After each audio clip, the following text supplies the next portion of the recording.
अनुज जी, ये चीज़ क्या है?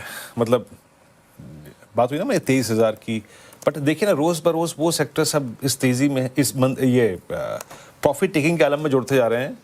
पहले बैंक्स आए, फिर मेटल्स, फिर आया आपका ऑटो, अब आप देखिए फार्मा, लगातार सेकंड कंसेक्यूटिव सेशन। बाजार धीरे धीरे कोई भी हायरिंग पेस नहीं छोड़ रहा है अनुज। देखिए वीरू, ये एक और आपको मार्केट तरीका बता रहा है कि किस तरीके की मार्केट में हम हैं, जहाँ भी आपके प्रॉफिट हैं आप उनको प्रिजर्व करना चाहते हैं बिफोर दैट फाइनल डिक्लाइन। अच्छा, ये भी हो सकता है कि वो फाइनल डिक्लाइन आए ना वीरू, हो सकता है कि ये 3 दिन में अगर ये वॉर खत्म हो जाए और एकदम से मार्केट आपको एक अच्छी बाइंग अपॉर्चुनिटी दे दे। तो इसके लिए जो बात मैं कह रहा था कि एटलीस्ट कुछ स्टॉक्स में जो स्ट्रॉन्ग स्टॉक्स हैं उनमें आपको थोड़ा पैसा आप डालना शुरू करना चाहिए, क्योंकि आप एग्जैक्ट बॉटम कभी नहीं पकड़ पाएंगे।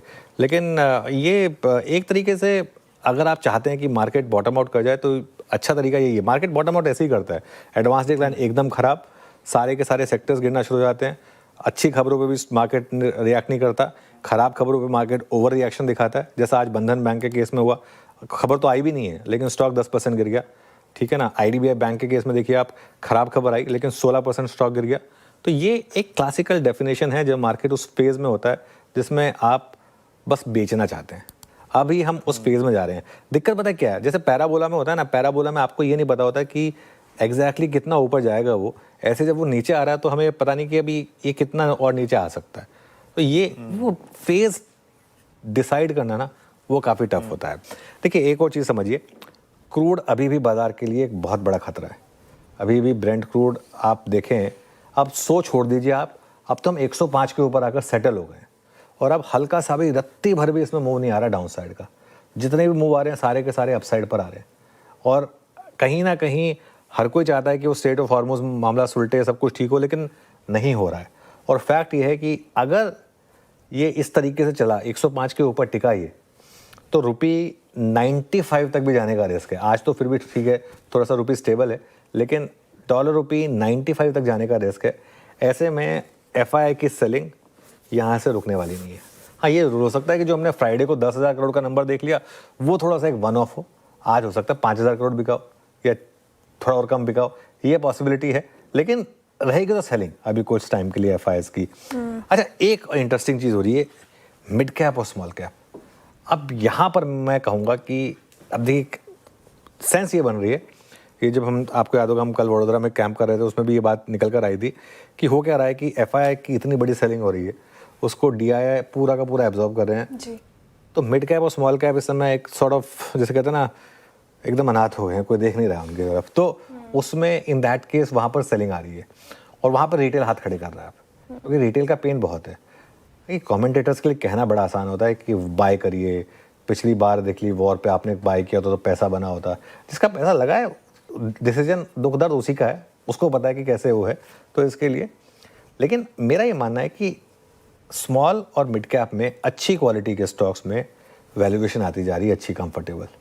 यहाँ पर अब आपको थोड़ा रिस्क लेना पड़ेगा, एग्जैक्ट बॉटम कोई नहीं पकड़ पाएगा, थोड़ा रिस्क आपको यहाँ पर लेना पड़ेगा मिड कैप और स्मॉल कैप में। सारा पैसा एक साथ मत डालिए, टुकड़ों में डालिए, हो सकता है कि थोड़ा सा आज डाल दें। एक आखिरी वाली मुझे लग रहा है वो जो चीखें निकालने वाली क्रंचिंग गिरावट जो है ना, वो मुझे लग रहा है बाकी है। वो नॉर्मली काफ़ी लो वॉल्यूम पे आती है, जैसा कोविड के टाइम पे भी हुआ था। अभी क्रंची गिरावट यहाँ से और हम देख सकते हैं। हाँ, अभी देख सकते हैं। अभी हुई क्या है गिरावट, अब ये कोई गिरावट थोड़ी ना है, इसको गिरावट नहीं कहते हैं।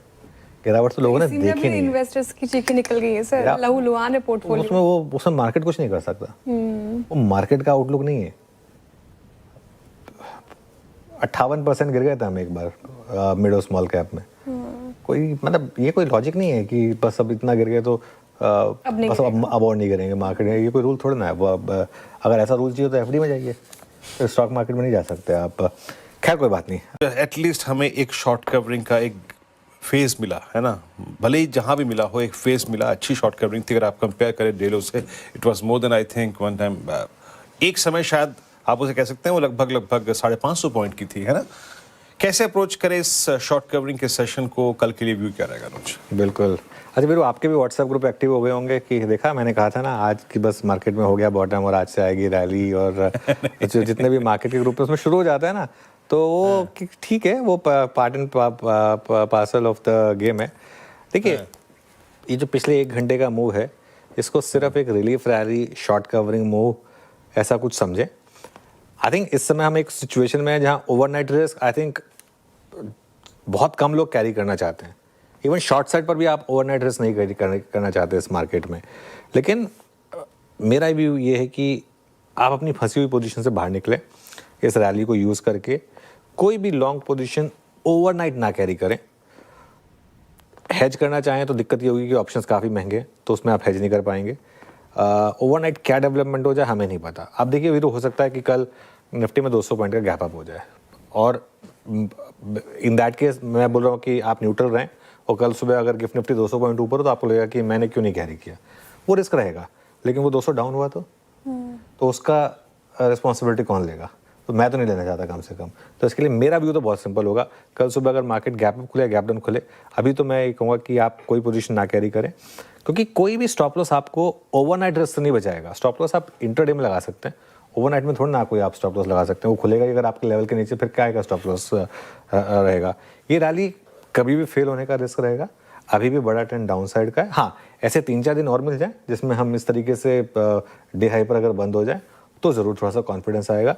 लेकिन अभी के लिए सिर्फ 1 घंटे की रैली को ये मान लेना कि बस worst is over, I think थोड़ी जल्दबाजी। पहले तो ओवर द वीकेंड हमारे लिए एक नया, आप कह सकते हैं, बीट खुल गई है कि युद्ध अपडेट्स वाली। सर वही बताइए क्या वो जानना समझना जरूरी है, और मैं स्पेशली ये एनालिसिस नहीं है, इन्फॉर्मेशन है, क्योंकि ये समझना जरूरी है, क्योंकि वीकेंड पर युद्ध को लेकर अमेरिका, इजराइल, ईरान सबके बयान, अलग अलग जगह की अलग अलग रिपोर्टिंग, और किसने कहाँ बम बरसा है। अब वो हर चीज़ तो आप ध्यान नहीं रख पाएंगे, तो हम आपके लिए सम अप कर देते हैं। जल्दी से मैं बता देता हूँ युद्ध पर अपडेट्स क्या है। नंबर 1, तेल ठिकानों को लेकर युद्ध बढ़ने का डर होता दिख रहा है। कैसे?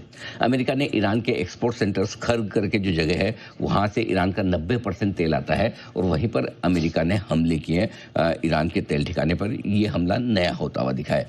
इसके बदले में ईरान ने क्या किया? ईरान ने कई सारे देशों की रिफाइनरी पोर्ट्स पर हमला करने की कोशिश की, जिसमें दुबई का भी एक शामिल है। जहाँ जहाँ अमेरिका के बेस या दूसरी रिफाइनरी हैं, वहाँ पर वो हमले करने की कोशिश कर रहे हैं।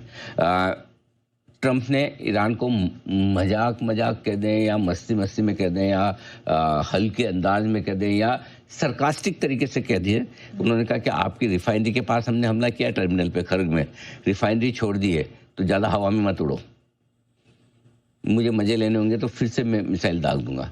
अब सोचो यार, मतलब एक्चुअली क्या है, जितना ज़्यादा आपके पास पावर है उतने ज़्यादा पावर आपके साथ जिम्मेदारियां लेकर आता है। और ट्रंप के साथ बिल्कुल उल्टा है, मतलब उनके बोलने करने का स्टेटमेंट का कोई हिसाब किताब ही नहीं है। बताइए हमारे मार्केट्स के लिए क्या क्या चुनौतियां या नेगेटिव्स हैं आज? नेगेटिव्स काफ़ी हैं नेहा। देखिए, पहली नेगेटिव तो ये कि युद्ध लंबा खींचने का डर चल रहा है अभी भी। वीकेंड पर कोई भी ऐसी एक भी खबर नहीं आई है जिससे आपको ये लगे कि युद्ध जल्दी खत्म होने वाला है, या कहीं कोई बातचीत के दरवाजे खुल रहे हों, या कहीं। सबसे बड़ी प्रॉब्लम मालूम है क्या इस युद्ध में? इस वक्त मीडिएटर कोई भी नहीं है।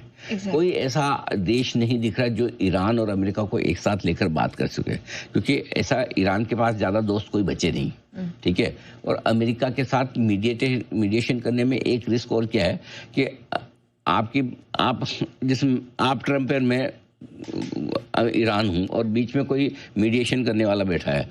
वो मीडिएशन करवाने वाला मेरे में सुलह कराने की कोशिश कर रहा, आप किस दिन वापस बदल जाएंगे भरोसा नहीं। तो वो मीडिएटर की वैल्यू ही क्या रही, इज्जत ही क्या रही। सो एक तो वो ट्रंप बड़े अनप्रेडिक्टेबल है।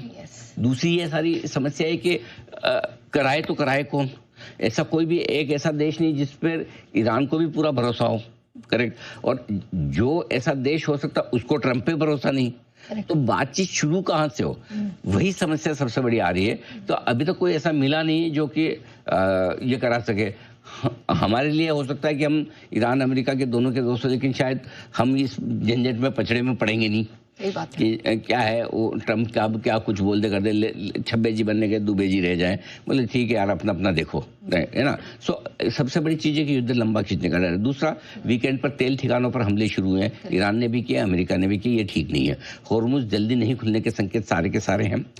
ट्रंप की दूसरे देशों में को युद्ध में घसीटने की कोशिश होती थी। कैसे? कि भाई आप अपनी नेवी भी भेजो। तो सर भाई, पहले तुमने बम गिराने के पहले पूछा था क्या? एग्जैक्टली। भाई अगर तुम्हें अब जरूरत महसूस हो रही है तो पहले पूछते ना कि मैं डालूंगा तो तुम भी आओगे क्या?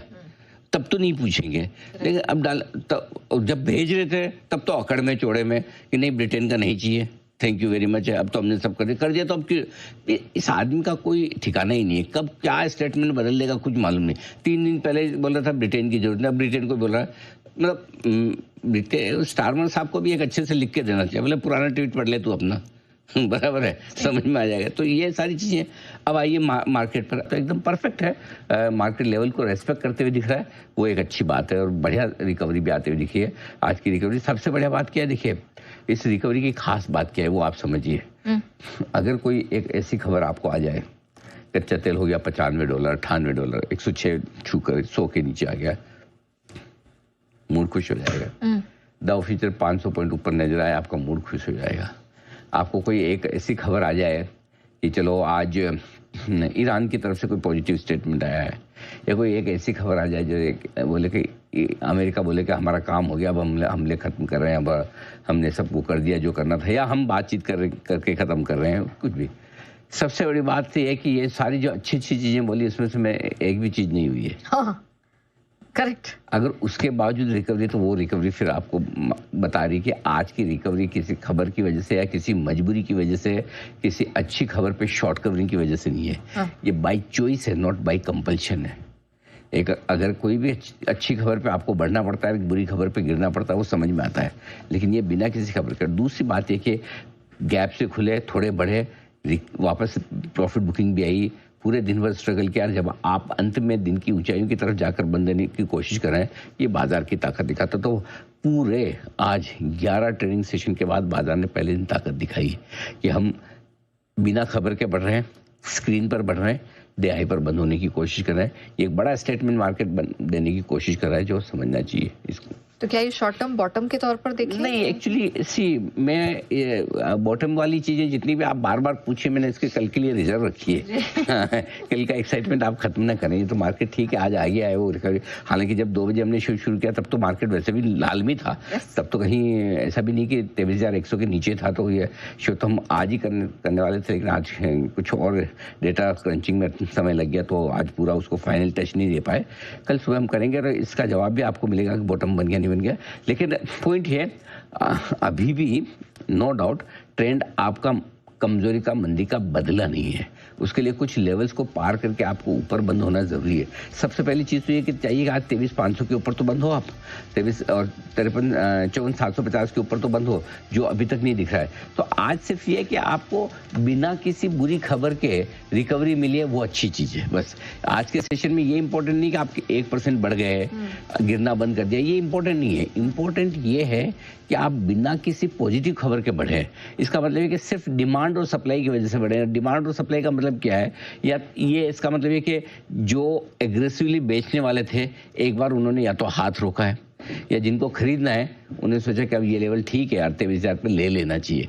तो आज पूरी की पूरी जो रिकवरी है स्क्रीन की, वो सिर्फ और सिर्फ डिमांड सप्लाई की वजह से। अगर यही क्रूड, डाउ, कुछ ऐसी चीज दिखाओ, क्रूड लेके आओ, देखिए क्रूड देख लेते हैं, डाउ फ्यूचर्स देख लेते हैं, समझ में आ जाएगा आपके लिए कि क्या है क्या नहीं। कुछ भी फेवरेबल नहीं है, कुछ नहीं। 105, इसका मतलब ये है कि किसी को तो ये लेवल आकर्षक लगते हैं, चाहे शॉर्ट काटने के लिए, चाहे खरीदारी करने के लिए, और इसलिए बढ़ा है।